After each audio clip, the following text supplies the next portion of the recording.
بسم اللہ الرحمن الرحیم۔ السلام علیکم۔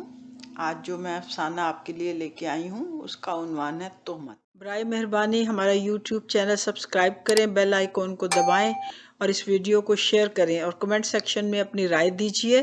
ہمارا فیس بک اور انسٹاگرام بھی ایڈ کر لیجیے۔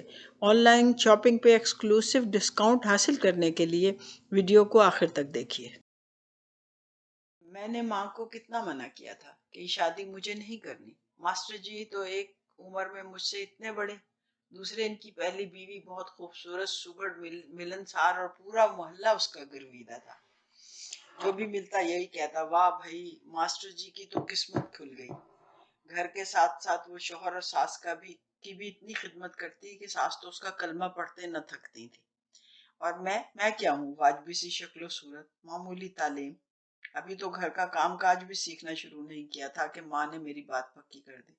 اماں اگر کسی بھی چیز یا کام کے مقابلے میں کوئی دوسری مثال موجود نہ ہو تو ٹھیک ہے، لیکن اگر پہلے سے ایک بہتر مثال موجود ہو تو جانتی ہو کیا ہوگا؟ کیا ہوگا؟ انہوں نے پوچھا۔ ہوگا یہ کہ لوگ میرے ہر کام، طور اتوار، طریقے سے لی کے حتیٰ کہ اٹھنے بیٹھنے تک کو سیما بھابی کے آئینے میں پرکھیں گے۔ کیوں بھول جاتی ہو کہ تمہاری بیٹی اس مقابلے کے امتحان میں ہمیشہ فیل ہوتی رہی ہے؟ یوں میری پوری زندگی ایک امتحان بن کے رہ جائے گی۔ ارے بیٹی، تم یہ کیوں بھول جاتی ہو کہ ہم نے ان سے کوئی جھوٹ نہیں بولا۔ وہ ہمیشہ سے ہمیں جانتے ہیں اور ہم جو کچھ بھی ہیں ان کے سامنے ہیں۔ پھر اماں مجھے سمجھانے بیٹھ جاتی کہ ماسٹر جی کا اپنا پکا گھر ہے، ٹھیک ٹھاک آمدنی ہے، تھوڑی بہت زمین بھی ہے، وہاں سے بھی آمدنی ہوتی ہے، 2 ماں بیٹا ہی تو ہیں، گھر میں کوئی لمبا چوڑا سسرال کا جھنجٹ ہے نہ ہی کچھ اور۔ ایک بہن ہے، وہ بھی بیاہی ہوئی ہے، کبھی کبھار 1-2 سال بعد آتی ہے۔ بھلا ہم غریبوں ہاں اس سے بہتر رشتہ کہاں سے آئے گا؟ کوئی جہیز وغیرہ کا تقاضا بھی نہیں ہے۔ مگر ماں یہ تو پوچھ لیا ہوتا کہ اتنی خوبیوں والی بیوی کو ماسٹر جی نے یوں بیٹھے بٹھائے طلاق کیوں دے دی؟ پوچھا تھا بیٹی۔ پھر کیا بولی؟ بولتی کیا، وہ تو آج بھی اس کے لیے کوئی برا لفظ منہ سے نہیں نکالتی۔ بولی مجھے تو پتا اس وقت چلا جب طلاق دے چکا، پہلے پتا چلتا تو میں یہ کبھی نہ ہونے دیتی۔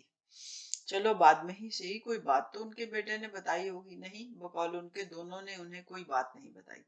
وہ کہنے لگے کہ یہ ان کا ذاتی معاملہ ہے۔ ہو سکتا ہے اولاد نہ ہونے کی وجہ سے ماسٹر جی نے اسے طلاق دی ہو۔ میں نے پوچھا، یہ تو کوئی اچھال چھپانے والی بات نہیں ہے جو کہیں نہ جا سکے۔ خیر تم پریشان مت ہو، تم وہاں خوش رہو گی۔ وہ دونوں ماں بیٹا بہت خوش اخلاق ہیں اور نرم طبیعت کے مالک۔ میں نے بہت کچھ سوچ کے ہی یہ فیصلہ کیا ہے۔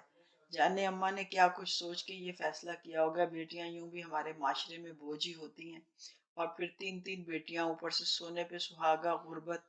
ایک ماہ ہو چکا تھا میری بات پکی ہوئے، پر جانے کیا بات تھی کہ اس شادی کو لے کر میرے دل میں کوئی ہلچل نہیں ہوئی۔ پھول نہیں کھلے، رنگوں کی پچکاریاں نہیں چلی، کچھ بھی تو نہیں ہوا۔